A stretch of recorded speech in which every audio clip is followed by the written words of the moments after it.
So today we shall discuss about the oak toxicity and eupatorium toxicity.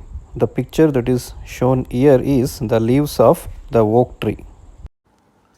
So today we shall learn about the two toxicities. One is oak toxicity and another one is eupatorium toxicity.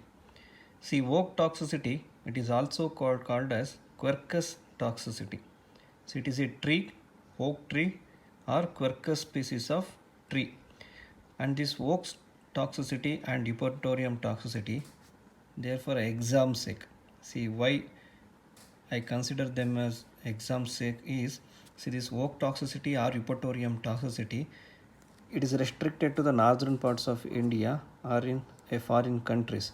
So in southern parts of India, so it is very rarely this toxicity is encountered. So for exam sake, this oak toxicity and eupatorium toxicity are important. See, where we find this oak toxicity or oak tree in the northern parts of India, in United States and in United Kingdom. So it is very common during spring and autumn season. See, why common in spring and autumn season? Because during this spring season, the leaves development will be at the highest and the unripened fruits development will be more in autumn season. So the oak toxicity, the chances of oak toxicity are high during spring and the autumn season. So the ingestion of leaves and the ingestion of unripened fruits, also called as acorns. See, the ingestion of acorns will lead to the oak toxicity. Young immature leaves and young tree, they are more toxic. So during fodder scarcity, the chances of oak toxicity is very more. See why? Because see, during fodder scarcity, the leaves of the oak tree. See that photo of the oak tree or oak leaves. It has been incorporated after this video. So if you see the color of the leaves of oak tree, so it will attract the cattle during the fodder scarcity. The greenish color of the oak leaves, it will attract the animal to ingest the leaves and the unripened fruits. So that's why during fodder scarcity, the chances of oak toxicity will be more. So the susceptible animals are cattle, sheep and horses are highly susceptible. Goats, even though they are susceptible, they are quite resistant. Why they are quite resistant? It is due to the presence of enzyme tannase. See what this tannase enzyme will do, we'll see later. So the major species of oak tree that is present in India is the Quercus incana. See, the phytotoxin present in the oak tree is called as tannin. So tannin is the major phytotoxin present in the oak tree. You get two types of tannin, hydrolyzable tannin, condensed tannin. And also the minor phytotoxins are the gallotannins and simple phenol. Then hydrolyzable tannin. See, hydrolyzable tannin, they will get converted in the body into gallic acid and pyrogallol or pyrogallic acid. Both the metabolites are equally toxic. So the major phytotoxin in the oak tree is the tannin. There the two types of the tannin. Then the mechanism of action of the oak toxicity, it is still unclear. So as far as concerned, the proposed mechanism being, it causes precipitation of the cellular proteins and also causes inhibition of the sulfidyl group of the enzyme. And this oak toxicity, it mainly damages the gastrointestinal tract, kidney and also the liver. But the two main organs that are affected due to oak toxicity are GIT and the kidney.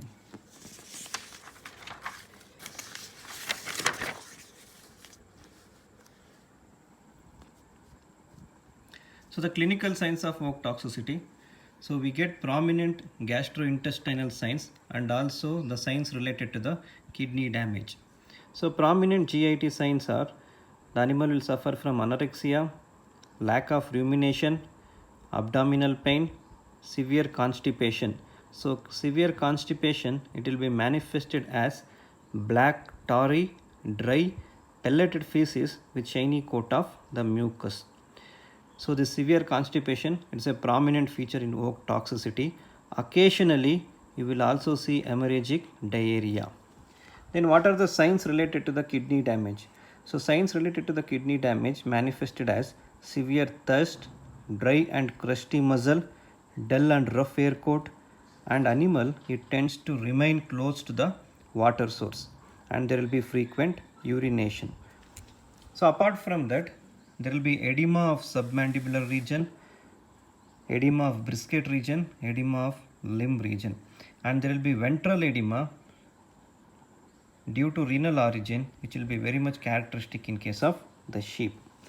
See, even though goats are quite resistant, I told you goats are quite resistant due to the presence of enzyme tannase.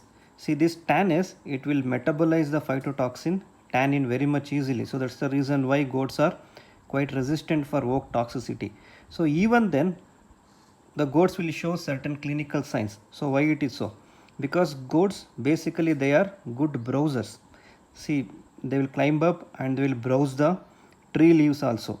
See, in scarcity condition, the leaves will be attracted by the goats or the fruits will be attracted by the goats. So what this goat will do, they will browse high amount of the oak leaves and might suffer from hemorrhagic diarrhea, dullness, anorexia, ventral edema, watery discharge from the eyes. Then the post-mortem findings. See, the post-mortem finding in the oak toxicity, so there will be microscopic renal lesions, and these microscopic renal lesions are nearly pathognomonic of the oak poisoning. So it is characterized by coagulative necrosis of proximal convoluted tubule, loss of cellular outline, and presence of hemoglobin casts in the proximal convoluted tubular cell.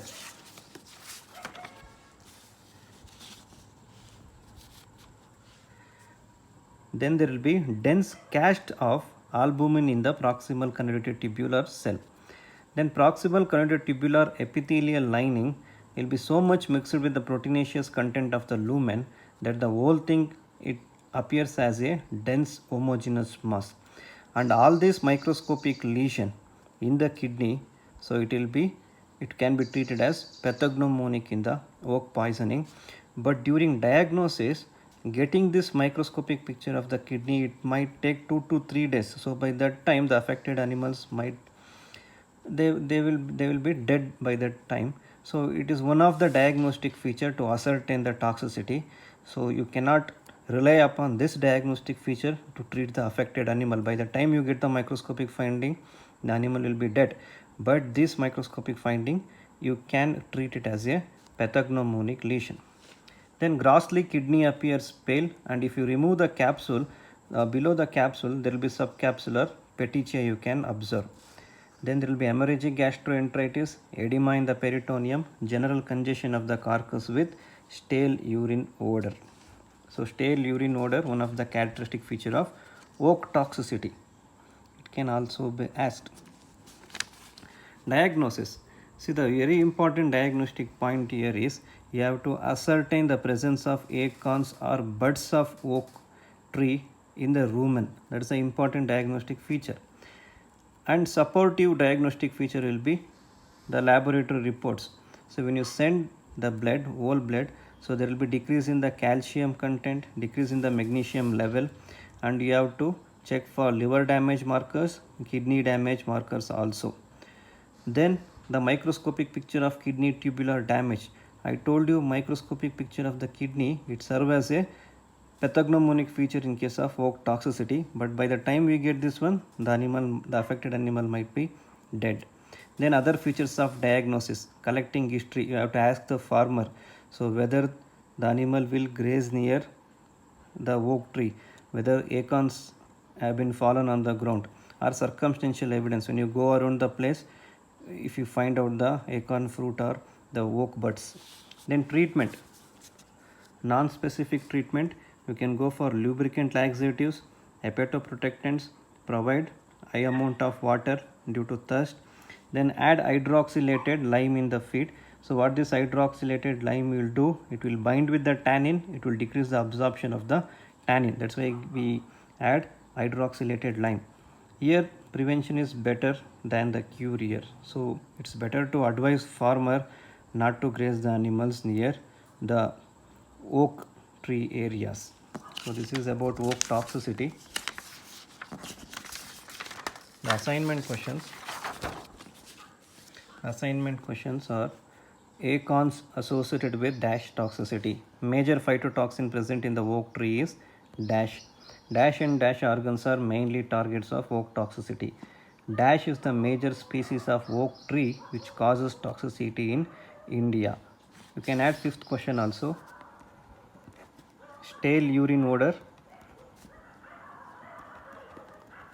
is characteristic of dash toxicity. Stale urine odor is characteristic of dash toxicity. Okay, so as far as assignment questions are concerned, so my thinking is you can write this assignment question in the comment section only. So in the comment section in the YouTube video you can write the answers, preferably objective type of answers. You can write it in the comment section. You write your name and ID number and write it in the comment section. So it will be one of the proof also that you have read the you have seen the YouTube video also. Okay, thank you. So the picture shows the leaves of the oak tree. So smaller than these leaves are the buds of oak tree, so leads to oak toxicity. Again, this is also the picture of the leaves of the oak tree. Ingestion of these leaves will lead to the oak toxicity. So see the color of the leaves. And this is unripened fruit of the oak tree called as acorn. So most toxic among the parts of oak tree. So these are all some post-mortem finding. You can appreciate the presence of acorn in the rumen and there will be hemorrhagic diarrhea in the goats. So next toxicity is Eupatorium toxicity. So Eupatorium, it is a shrub, whereas oak was a tree. So this Eupatorium toxicity or Eupatorium shrub, it is very commonly seen around hilly tracts of Himalaya. Again, this Eupatorium toxicity, it is for exam sake. See, in southern parts of India, we rarely see this Eupatorium shrub.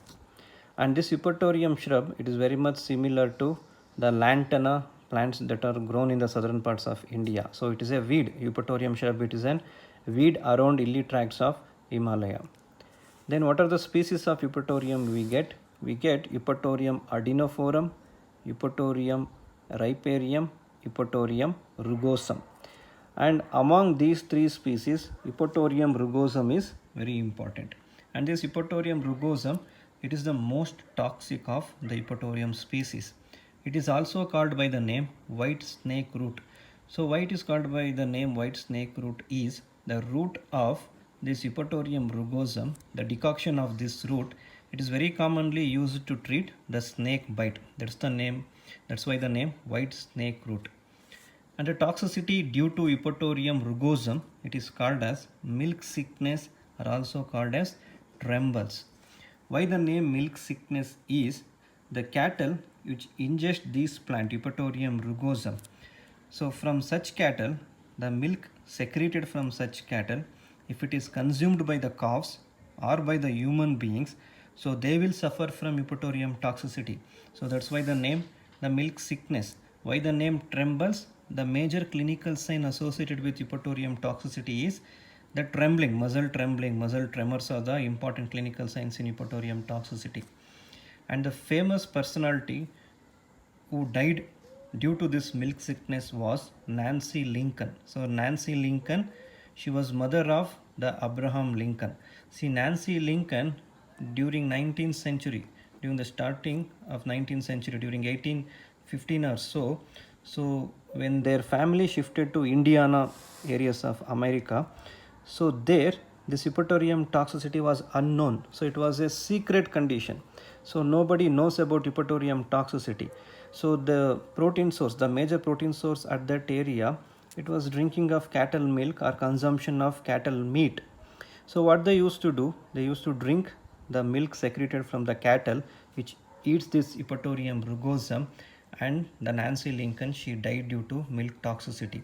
So for 15 to 20 years, nobody attributed Nancy Lincoln's death to milk sickness. So only after 1830, due to work of some physician, so they came to know that the milk sickness is the cause for Nancy Lincoln's death. See, she might be a mother of a famous personality in America, but her death was also secretive, or like it was hidden thing. So Eupatoria rugosum, now it is called by the name Ageratina altissima. So Ageratina altissima is the new name given for Eupatoria rugosum. So milk sickness caused by Ageratina altissima, true or false? True. It is a new name for Eupatoria rugosum. So which is the phytotoxin present in the Eupatoria species? The phytotoxin present is the tremetol. So this tremetol in the body, it will get converted into tremetone. So this tremetone, it is also equally toxic. What is the mechanism of action of tremetol? Tremetol, it mainly blocks the conversion of lactate into pyruvate, and this pyruvate, it will enter to produce the glucose, the reversal of glycolysis. So this pyruvate enters into gluconeogenesis, so it will lead to the production of the glucose. So by inhibition of conversion of lactate into the pyruvate, what will happen? Lactate will be accumulated, so there will be acidosis condition, so due to which there will be trembling condition. Okay, so that will be the mechanism of action of the tremetol. So which are all the species susceptible for Eupatoria toxicity? Cattle, horses and human beings are more susceptible. Then clinical signs. What are the clinical signs in Eupatoria toxicity? So there will be coughing, rapid respiration, labored breathing, and trembling of nose, legs and shoulder in case of human beings, and in animals there will be characteristic humped up posture. See, surrounding the area of Nancy Lincoln, that position she has observed the humped up posture. The hind limb is very much closer to the forelimb. See, she observed this humped up posture in the cattle or in the calf suffering from milk sickness. So that's how she discovered the Eupatoria toxicity, by this humped up posture of the animals. So post-mortem finding, there will be edema in the lungs. So microscopic finding in the lungs, alveoli will be thickened, eosinophilic bronchitis, non-specific post-mortem finding. So diagnosis, it is very difficult to diagnose unless history helps. See, unless history helps, why I have given exclamatory sentence is, see, even though the Nancy Lincoln's death was not discovered, here the history helps, that's why exclamatory sentence. So now the history helps, because if someone tells you the cattle regularly graze that Eupatorium plant, so that history will help you in diagnosing the Eupatorium toxicity. Treatment, no specific treatment, only symptomatic treatment. So if there is any trembling, muscular tremors or convulsions, you can go for anticonvulsants or you can give muscle relaxant as well. Then assignment questions. So which is the major phytotoxin present in Eupatorium species? The milk sickness or trembles is caused by dash plant toxicity. Nancy Lincoln death is attributed to dash toxicity. And the photos of the oak tree, leaves, acorns and the photo of Eupatorium shrub, it is incorporated right after this video. So as I told earlier, the assignment questions, you answer it in the comment section. Writing your name and ID number, you answer only multiple choice questions. Shankrappa, you hear it properly, don't ask doubt. See, you should write it in the comment section only. Thank you. See, near to the grave of Nancy Lincoln, you can see this photo showing the picture of Eupatorium shrub also. So this is the picture of Eupatorium shrub. So this plant looks very much similar to lantana plant and also Gliricidia. ಈ ಗೊಬ್ಬರದ ಗಿಡ ರೀತಿ ಕಾಣುತ್ತೆ ಇದು. Thank you.